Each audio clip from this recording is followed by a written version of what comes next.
You're listening to an Airwave Media Podcast.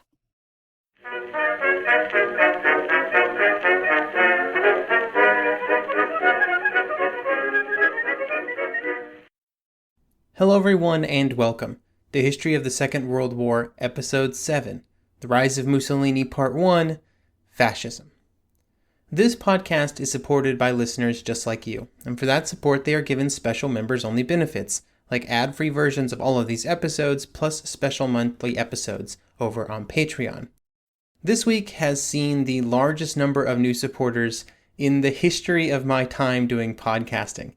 And so I would like to thank Philip, Jackson, Dimitri, Russell, Patrick, Maxime, Craig, Jerry, Chris, Stephen, Carrie, Doug, Kevin, Alex W., Banked Ake, Aaron, Alex M., Roy, and Malcolm for becoming members, and to Don for the donation.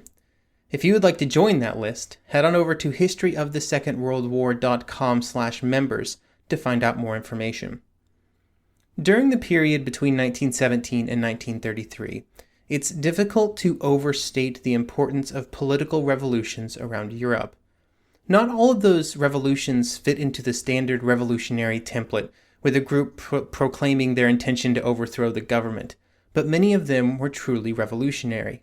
It would begin in Russia in 1917, with the first Socialist Revolution of February, and then the Bolshevik Revolution of October. These revolutions in Russia would be followed by a brutal civil war that would not end until the mid-1920s. The German Revolution of 1918 and early 1919 would see the influence of moderate socialist parties solidified in Germany, but more radical groups were suppressed. Germany would be just one of several nations of Central Europe that would see their previous governments replaced by new ones, led by socialists and social democrats.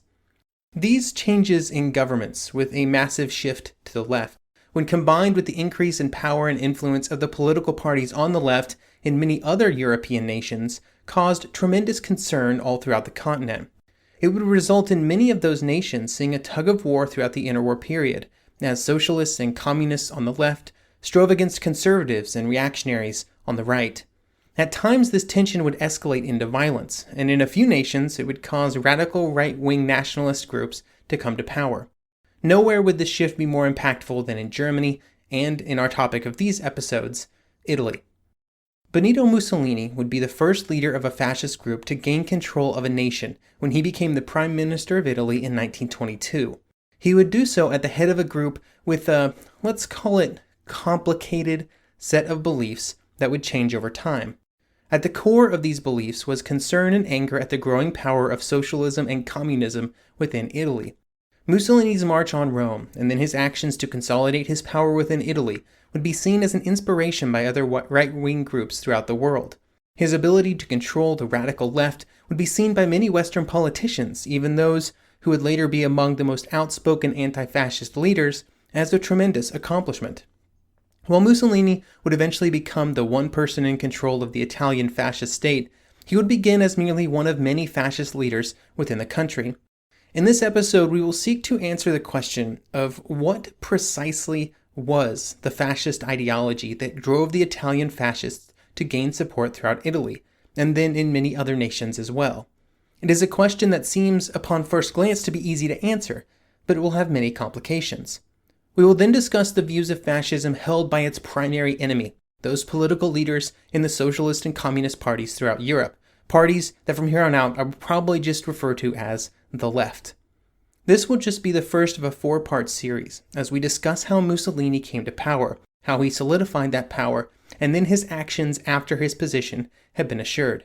Mussolini, like many leaders throughout the interwar years, had served during the First World War. He had fought on the Isonzo, and before the war he would best be described as a socialist. However, during the war and then after, he would become attracted to fascism and its principles.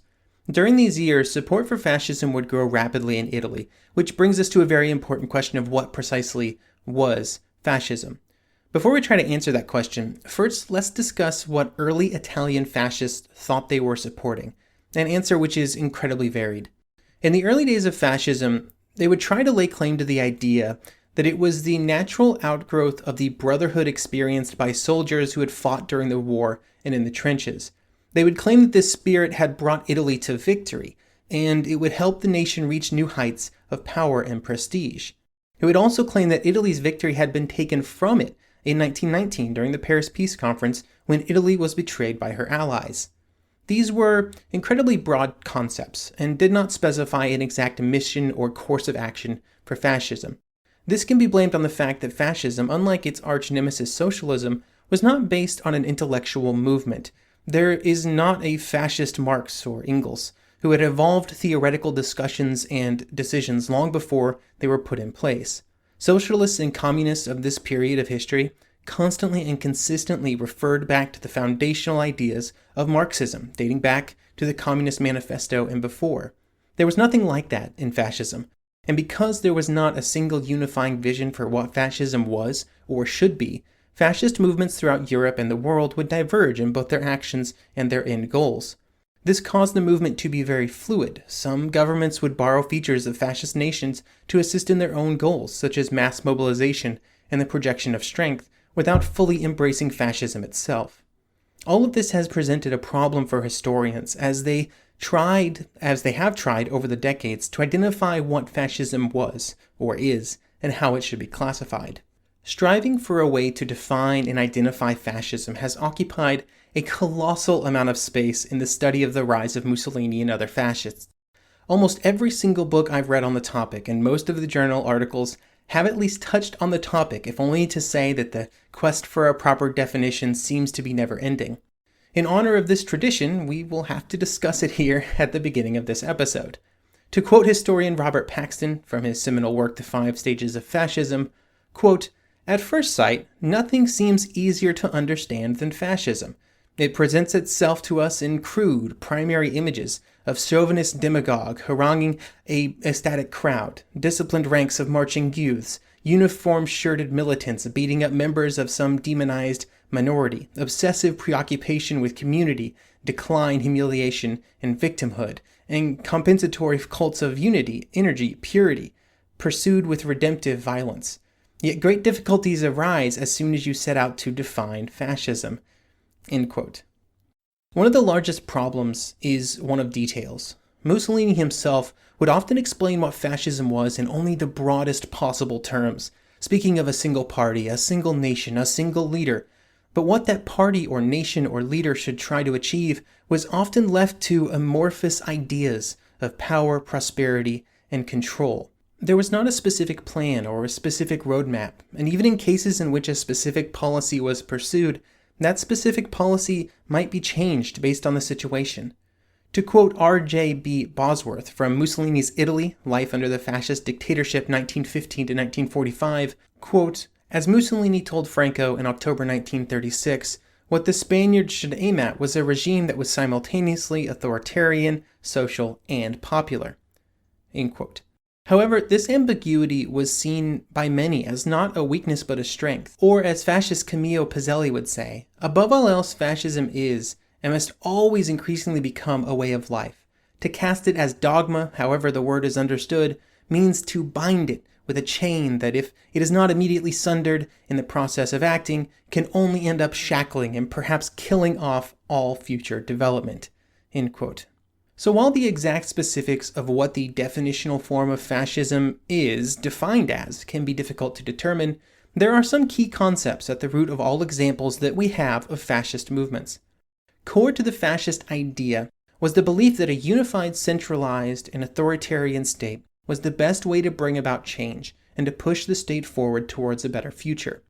To achieve this state, all members of the state must be fully devoted to that future, and those that were not should be dealt with in some way, including violence, if necessary. This violence interacts with a belief in social Darwinism, that only the strong should control the fate of the nation, to produce a movement that will quickly discard those groups that are seen as weak. Fascism was also seen as the path that rejected both capitalism and communism, and the concept that fascism represented a third way outside of the two dominant systems was core to early fascist movements. Another constant was violence, unremitting violence. Fascism worshipped violence as a way to cleanse and purify the state, to remove those that would not support fascist ideas. In the early years, this violence was committed by paramilitary groups that would spring up in nations like Italy and Germany. These groups were often made up of war veterans, and they rejected the pacifism that was a growing feature of European politics after the war. They believed that instead their violence would lead to a better system. While these paramilitary groups could cause a negative reaction among large groups in society, they would be one of the core reasons that fascism would not just survive, but thrive. The actions of paramilitaries, as violent and destructive as they were, gave the movement a kind of dynamism and feeling of momentum that so many other political movements lacked. The paramilitary groups believed that they were on a righteous crusade, and such a belief structure was powerful and contagious.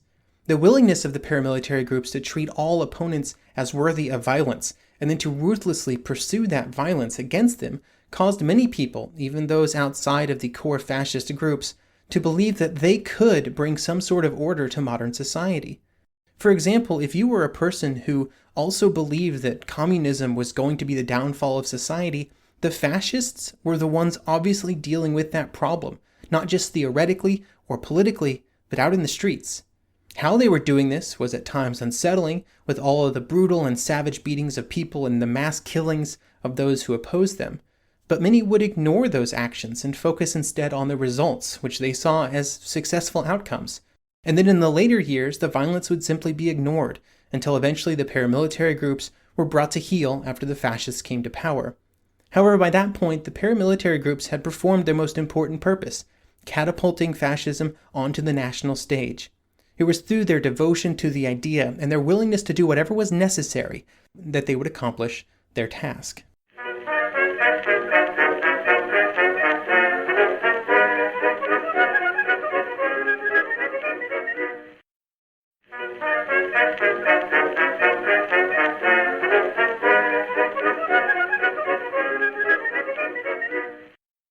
Of course, when it comes to violence, fascists needed a target. In our two largest case studies for what fascism looks like in action, Italy and Germany, the first great enemy of fascism was the socialists and the communists, or really any political group on the left. This had its roots in the two different ways in which the groups saw society and its problems. From a communist viewpoint, the conflict was between the classes, with the workers needing to seize control. For fascists, class didn't really come into play, or at least not in the way that Marx intended.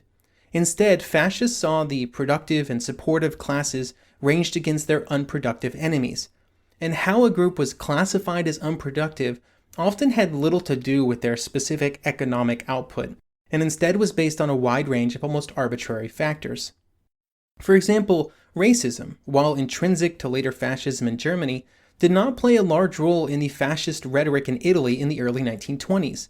What was present in that rhetoric was an extreme intolerance for diversity, but it was not necessarily based on a condemnation of racial characteristics, but instead just a wider condemnation of diversity of any kind. Often these feelings would feed into pre-existing prejudices within a society, and they would be amplified. This was one of the reasons that prejudice and violence against Jews would be so catastrophic. It fed upon pre-existing anti-Semitism within the society. The support for anti-communist rhetoric followed this pattern as well. There were many groups around Europe in a variety of countries that were incredibly fearful of communism spreading into Western Europe. The fascist movement would tap into this fear and use it both to gain supporters, but also as an excuse for their violent actions. However, this is just one example of the driving need of fascism to find enemies. They saw violence as a cleansing action for society, a necessary step, and that required enemies, either internal or external, that could be the target of that violence. One final piece that is important to understand when it comes to fascism is that fascist movements are often ready and willing to change. When you compare some of the radical rhetoric of fascist movements early in their path to power, they often bear little resemblance to what they would actually do once they were in power. Early Italian fascism contained ideas of radical social change, changes that might easily be compared to those advocated for by socialists. But once Mussolini sought to take the final steps into power, these were all cast aside. In 1920, the program for the National Socialist Party in Germany was strongly anti-capitalist, a viewpoint that would be chipped away at over time, and by 1933, they would come to power with the help of those same capitalists. In each case, the ideological position came in a distant second in importance to gaining power. There are also examples of fascist movements compromising on their path to power. Robert Paxton would describe this process in his 5 stages of fascism, on how a fascist movement is created and then eventually takes control. He would summarize it into 5 steps like this. 1. Initial creation of movements. 2. Their rootings as parties in a political system. 3. The acquisition of power. 4. The exercise of power. And 5. Radicalization or entropy. Paxton posits that the first stage is very common. It's mostly the idea stage of a movement and can be participated in by only a few individuals. The second stage happens far less frequently, as it requires a fascist movement to become a legitimate political force within a nation. When this does occur, it often requires drastic changes to the political program, with at least some outward moderation and a downplaying of their anti-bourgeois and anti-capitalist viewpoints. Then at the third stage, the actual movement into power, the 2 best examples, and maybe the only 2 examples depending on your definitional choices, are Germany and Italy. After these 2 fascist parties came into power, then they had to reckon with their earlier ideas and supporters. In both cases, the parties made compromises to secure the support of the larger population and more traditional political groups. This often caused a dissonance with the more radical and hardcore supporters from the early stages of development, particularly members of those paramilitary groups that had made up most of the radical fascists. These supporters were critical to fascist leaders as they sought to gain power, but then they instantly became a liability as fascist leaders tried to solidify their power. How they were dealt with would change based on the nation, but they would have to be dealt with, which will be a topic for later episodes. Up to this point in the episode, we've mostly discussed the most ardent supporters of fascism, the leaders of the movement, and then those members of the paramilitary groups that supported them with violence. However, the support base for fascism was much larger than just this fanatical core. This support came from a wide variety of places. For example, in Italy, one of the early support groups was the rural middle classes, the landowners, sharecroppers, and tenant farmers of northern Italy. These individuals were threatened by the growing activism of the socialist agricultural leagues, who were pushing for better conditions and pay for rural laborers. Strikes had already occurred in these regions, which caused the middle-class employers to turn to the fascists as a way to push back against the workers. This is just one example of the middle classes reaching out to fascists as a way to combat the growing influence of socialist movements all over Europe. Here is Adrian Lyttelton in Seizure of Power, Fascism in Italy 1919 to 1929, with a good explanation as to why. Quote, "To the petty bourgeoisie and even the professional classes, faced with the serious decline in living standards and with their social function denied by proletarian socialism, fascism offered not only psychological reassurance, but a means of overcoming the fatal defect of disorganization which rendered them helpless in the faces of the pressures from the forces of organized capitalism on one hand and the trade unions on the other." End quote. These connections between the fascists and the middle classes were very important. It provided them with money and connections at a time when both of these were incredibly important to the future development of the fascist movements. I will also say that it's important not to overstate the wide-ranging support for the fascists in the early years of their existence. During these years, while the mass support was nice when they could get it, they relied far more on the fanaticism of their followers than on the support of a large portion of society. One of the core beliefs of fascism was that the left was the enemy of the state, and that it had to be eradicated. For their part, those on the left also viewed fascism as a real threat.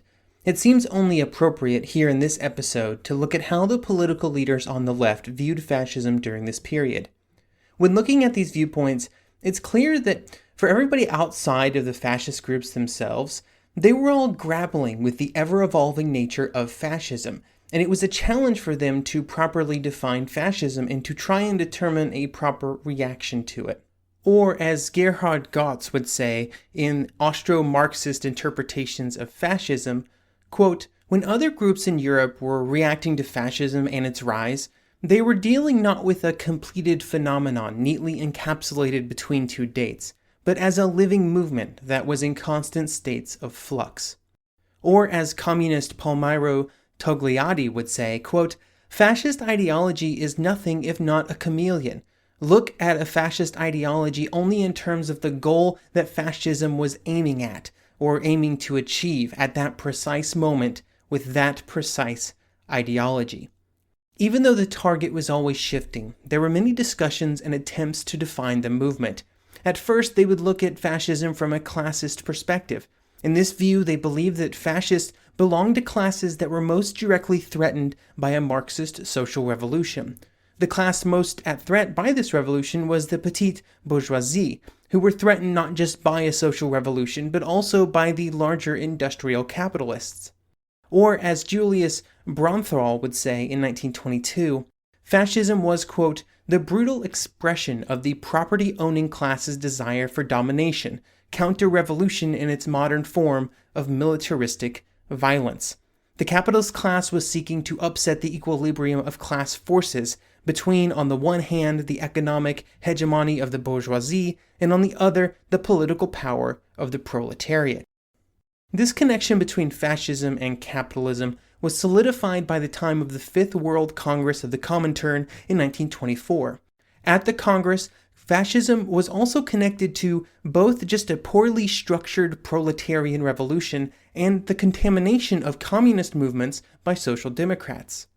The resolution from the Congress would say, quote, in its social structure, fascism is a petty bourgeois movement. It has its roots in the middle classes, doomed to decay as a result of the capitalist crisis, end quote. Deeply rooted in the left's definition of fascism was that it was created by and supported by capitalists, and especially those capitalists least secure within society. This viewpoint also explained why fascism had so much support among younger individuals, as they were less likely to have a secure position within society, especially in those areas most negatively affected by the First World War, where those entering adulthood had so many problems finding their way. The reason for these issues, according to many Marxists, was capitalism itself, and fascism was just an outgrowth of that issue. Or, as Austrian Marxist Wilhelm Ellenbogen would claim, the success of fascism was linked to certain developmental tendencies in capitalist society. There was also some belief within Marxist leaders that fascism, without a central driving force, was destined to eventually self-destruct. One example of this line of thought came from the Austrian Social Democrat Otto Bauer. And in general, this viewpoint was due to a severe underestimation of the ability of fascists to change their positions and to navigate the difficult waters between maintaining the support of their most radical followers and gaining the support of leading capitalists. While trying to determine a way to define and categorize fascism, those on the left and many others were dealing with the ever-evolving nature of fascism, but they were also dealing with a movement that had spread to many different nations. While the fascist movements in Italy and Germany will receive most of our attention, there were many other nations where fascist groups would be created and would enjoy at least some popular support. One example of this would be in France, where a fascist party would be created shortly after Hitler came to power in 1933. It was a movement based more on Italian fascism than Nazism, and they would receive monetary support from Italy. They would participate in the International Fascist Conference of 1934. This conference was attended by 13 different national fascist parties from around Europe, although there were many absences, like Germany and Britain. Representatives at the conference would disagree on many specific policies, but it's a good example of how widespread and pervasive the fascist movement was in Europe in the 1930s. Next week, we will begin a more detailed discussion of fascism in just one nation, Italy, and what that looked like and what that meant, what they believed, and what they hoped to achieve.